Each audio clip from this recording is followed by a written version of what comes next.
에스더 집사님 쪽부터 샬롬하고 인사합니다. 샬롬 샬롬 샬롬 샬롬 샬롬 샬롬. 하나님 사랑합니다. 주 안에서 여러분 사랑합니다. 예, 우리 너무 잘 아시는 말씀입니다. 문둥병자 나아만, 예, 문둥병에 걸린 나아만이죠. 예, 이 지역은 이방인에게로 이제는 유대인이 아니라 이방인에게 확대되어가는 하나님의 역사를 여기서 말씀하고 있죠. 문둥병에 걸렸어요. 여호와는 악행한 자에게 그 악한 대로 갚으실지로다 아니라 그러죠. 부정한 병이 걸렸었어요. 누구도 그랬었죠. 그 모세 누이도 미리암도 부수 여인 택했다고 아론과 그냥 핍박을 하다가 결국은 눈처럼 하얘지는 병이 걸렸었어요. 부정한 병이라고 나와 있습니다. 레위기 13장 44, 45절에 문둥한 자는 옷을 찢고 머리를 풀며 밑입술을 가리우고 외치기를 부정하다 부정하다 할 것이요. 네, 13장 46절에 보니까 병 있는 날 동안은 부정한 것이라. 그가 부정한 즉 혼자 살아야 됐어요. 진 밖에 살아야 됐어요. 근데 이 나아만 장군은 보니까 같은 가정에서 그렇게 아람의 대단한 장군이고 아주 공을 많이 세운 장군이다 보니까 따로 격리시키지 않고 함께 살고 그 아내를 수종들던 그 이스라엘 그 계집 종이 엘리사 이야기를 아는 거예요. 이스라엘에 있었기 때문에 이제 빨래를 하다가 아유 우리 장군님이 그 우리 엘리사 선지자한테 가면 우리나라에 가면 병이 나을 수 있습니다. 라고 이야기하는 소리를 아내가 얼마나 그 소원이었겠습니까? 대단한 장군이고 한데 문둥병이 걸려 있으니 격리를 어떻게 할 수도 없고 그래서 결국은 그 남편 나아만 장군한테 얘기합니다. 나아만 장군이 어떻게 했어요? 본문에 보니까 주인에게 가서 얘기했다. 왕에게 가서 얘기를 한 거예요. 그래서 왕이 조서를 써서 보냅니다. 그 이스라엘 나라로.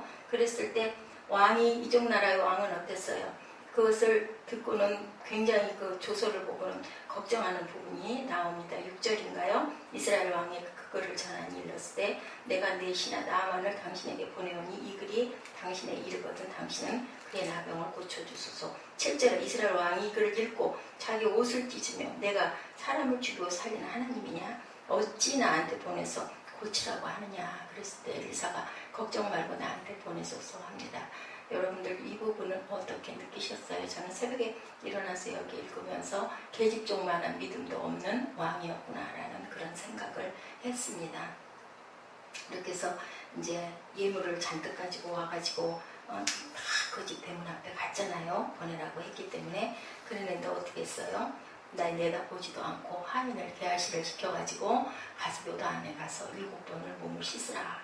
얼마나 화가 나겠어요. 제가 나아만 장군이라도 그랬을 거예요. 세상에 내가 그 먼 데서 이렇게 찾아왔는데 나를 이런 아람 군대 장관 나를 이렇게 박대를 해? 맞아들이지도 않고 차 한 잔도 안 줘? 그러지 않았겠습니까?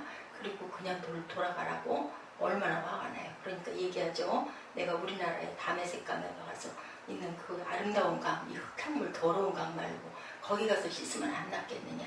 그랬는데 그래도 그 따라온 시종들이 참 뭐라 그래야 될까 충직한 그러한 그 신하들이었던 것 같죠. 다들 그러죠. 더 큰 일을 시키면 안 하셨겠습니까? 장군님 그 뭐 물에 씻어보라고 하면 여기까지 왔는데 씻어보시죠 하고 권합니다. 마지못해서 갔지만 본인도 아무리 생각을 해봐도 그렇게라도 한번 해봐야 되지 않겠어요? 별짓을 다 해도. 이 문둥병은 저주의 병이라고 그러잖아요. 절대 고칠 수 없었어요. 그때는. 지금도 약을 먹고 따로 소록도라는 곳에 격리돼서들 우리나라에도 보면 따로 그 환자들이 모여있는 곳이 있습니다. 이럴 정도로 격리를 시키는데 그 시절에 어땠겠습니까? 그래서 그 엘리사의 처방을 받고 정말로 7번을 씻었더니 어디에서 씻었어요? 요단강. 요단강은 어떤 강이에요? 예수님이 침례받으셨던 강이죠. 그 강에 가서 7번을 씻었어요. 또 실로암 못에 가서 씻었던 그 눈을 감았던 그 장님도 거기서 눈을 씻으니까 나았죠. 그 시절에는 강에서 눈을 씻고 거기에서 능력을 나타내는 하나님의 영광을 드러내는 사건들이 있었던 것 같아요. 이렇게 분노를 했는데 그런데 가서 그렇게 씻고 나니까 정말로 깨끗이 나아서 그냥 예물을 얼마나 그거보다 덜해도 드리고 싶겠죠. 아, 이 교회 정말 웬일이야. 이제 그때 아, 여기 이스라엘에 있는 하나님이 정말 능력 있고 대단한 하나님이구나라고 생각을 합니다. 그래서 이제 어떻게 해요? 내가 정말 고맙다. 근데 내가 갈 때 가서 우리나라에 가면 우리나라의 그 신에게 내가 절을 해야 되니 그걸 날 좀 용서해 달라고 엘리사한테 그런 말하는 장면이 나옵니다. 가고 있는데 게하시가 생각하니까 얼마나 욕심이 나고 얼마나 좀 억울하다는 생각도 들잖아요. 그 정도 받으면 어때? 그렇게 병도 다 고쳐졌는데 쫓아가죠. 우리 손님이 벼랑간에 오셨는데 접대할 의복이 없으니 옷 두고라고 금 뭐 조금만 주십시오 하고 하니까 그거 왜 배를 주죠. 뭐 더 놔주죠. 결국은 그걸 들어다가까지 줬어요. 궁전까지 그 엘리사 집까지 갖다 준다고. 거기 가면 안 되잖아요. 자기 집 앞에서 돌려보내고 자기 집에다가 감췄는데 누가 알게 하셨어요? 하나님이 엘리사에게 알게 하셨죠. 그래서 결국은 게하시가 문둥병이 걸리는 그런 이 얘기 전반 너무 잘하시는 이야기인데요. 이 얘기에서 우리가 알아야 될 부분이 무엇일까? 하나님을 아노리 여기는 하나님이 아니다. 분명히 보인 것은 보인 대로 갚아주시는 하나님. 그리고 게하시는 어때요? 엘리사 옆에서 그런 많은 기적이 일어나는 걸 봤잖아요. 하나님이 역사하시는 걸 봤잖아요. 그렇다면 얼마나 두려워하고 떨렸어야 할 그런 은혜가 임해야 할 게하시인데 그것을 소홀히 그렇게 감춰서 결국은 본인이 그 병을 걸리는 이 저주받는 그 병을 걸리는 그런 내용이 본문에 나와 있습니다. 나아만의 치유와 게하시의 저주받은 소식은 이스라엘과 아람 전체에 퍼졌겠죠.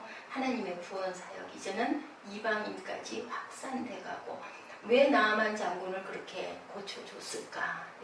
그것도 생각을 해봐야 될 것 같아요. 문둥병자 나아만과 아람 왕의 신서가 1절에서 7절 내용에 우리 아까 읽어봤죠.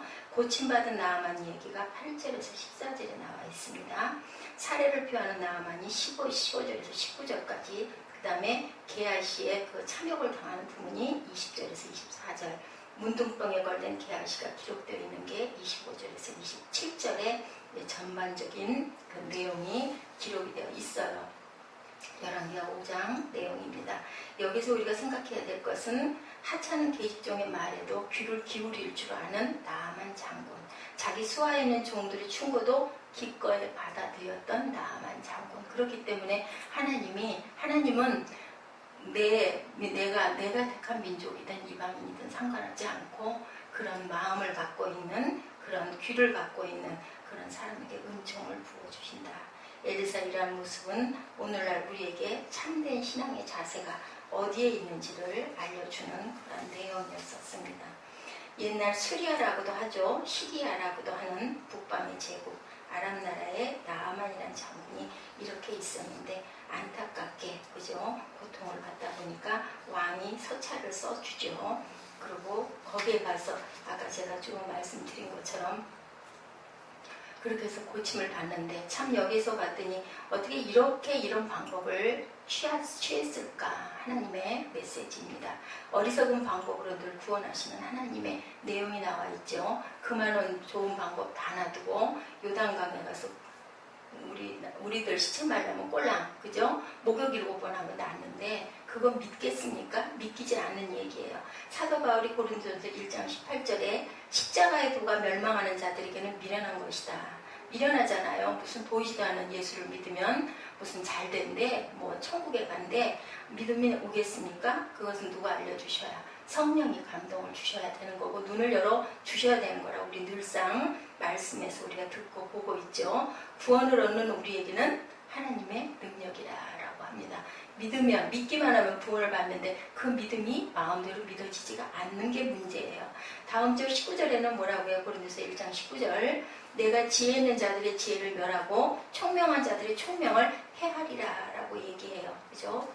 그 말씀에 범죄하고 타락한 인간의 지혜나 총명은 하나님 앞에서는 무익하다. 그러면 결국 우리는 어떻게 해야 될까요?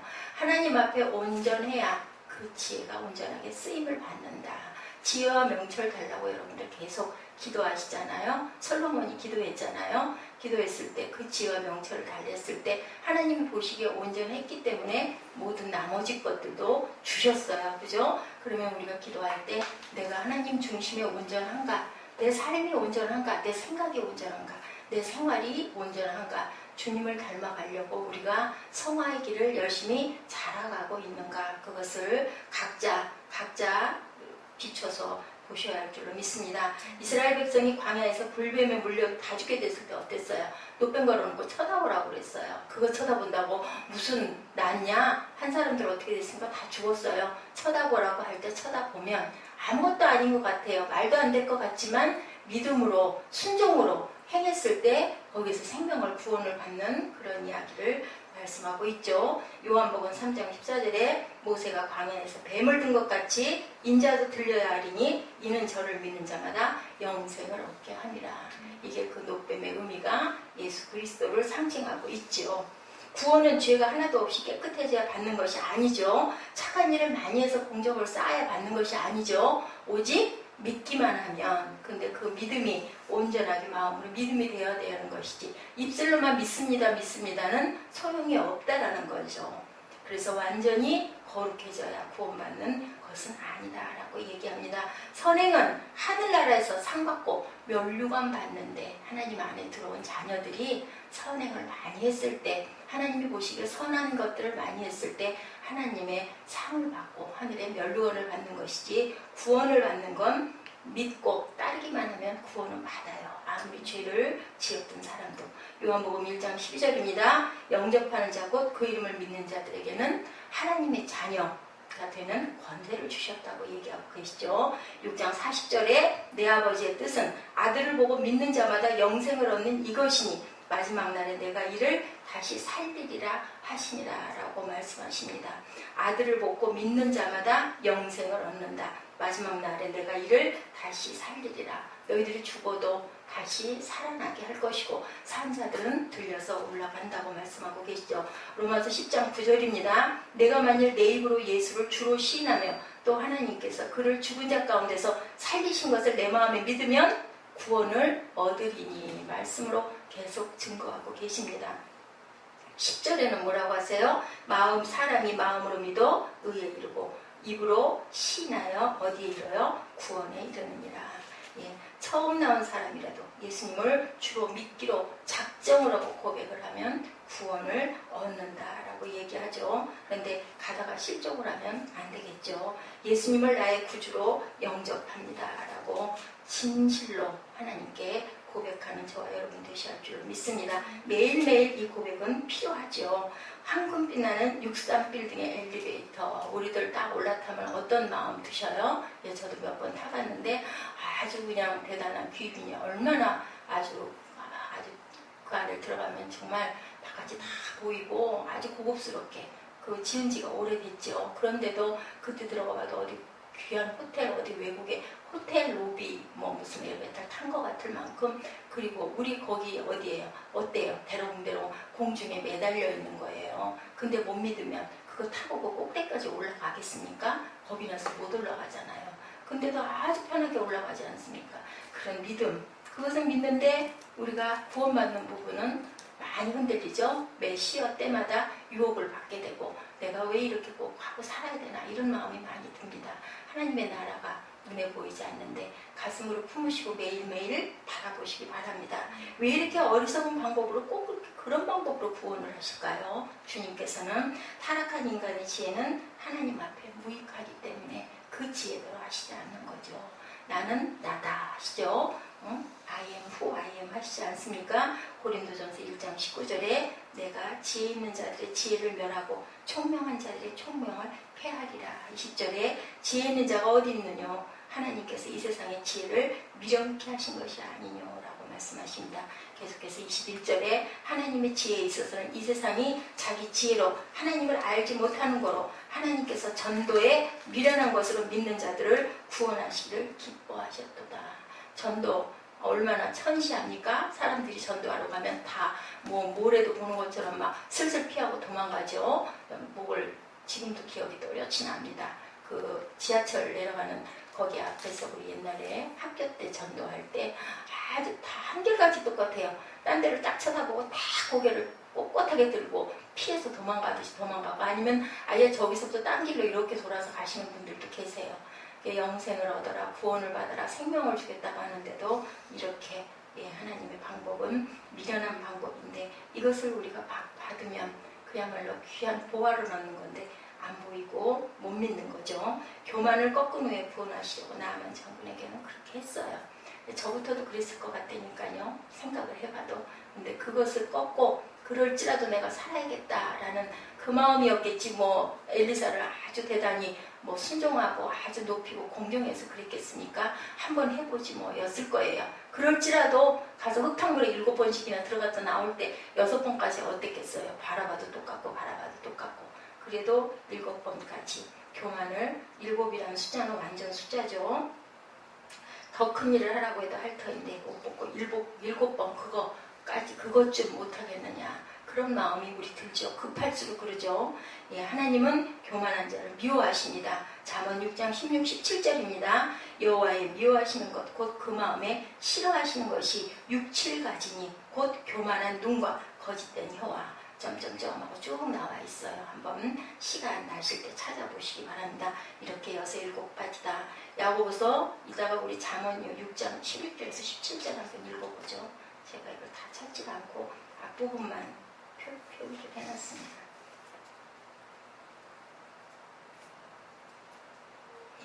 제가 잊어버리더라도 여러분들 합독하실 때 여기 같이 합독하십시다. 하나님의 교만 때문에 상처를 받고 고통을 받으셨던 일이 있죠. 하나님의 작품 가운데 걸작으로 누구를 만드셨을 때 천사장 루시퍼를 기가 막히게 만들었는데 결국은 하나님같이 동동하게 되려고 하다가 쫓겨나게 되죠. 이런 그 아픔을 겪으셨어요. 하나님도. 교만은 결국 자기를 높이는 것이기 때문에 하나님이 가증히 여겨요. 그죠? 하나님이 홀로 또한 영광 받으시기 위해서 사람의 지혜를 이용하지 않습니다.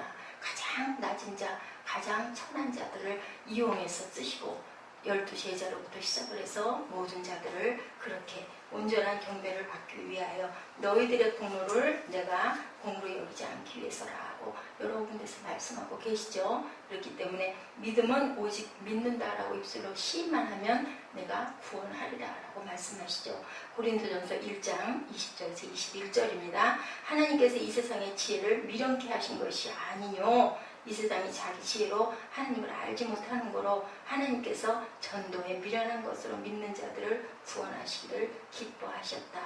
다윗이 힘센 장수였으면 창칼이 훌륭해서 이겼다면 그 무기에 용감이 돌아갔겠죠. 다윗이 그렇게 어리고 소년이고 그죠? 볼품없고 그리고 아주 약하고 그런 자였기 때문에 하나님은 또한 다윗은 절대적으로 하나님을 신뢰하고 의지하죠. 우리 아이들 어렸을 때 어때요? 절대적으로 엄마를 의지합니다. 그런데 나이가 조금 들어갈수록 내가 하려고 하는 게 많아지고 그 다음에는 부모 말을 듣지를 않죠. 그리고 무시하죠. 그런데 부모를 공경하는 사람들이 나중에는 보면 꼭 세상에서 귀하게 쓰임을 받고 하나님도 칭찬을 하십니다.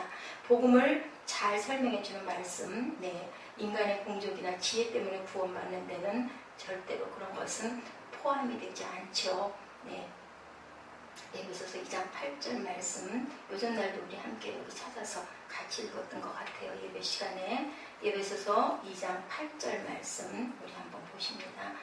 9절까지 한번 읽어보실까요? 에베소서 2장 8절 9절입니다.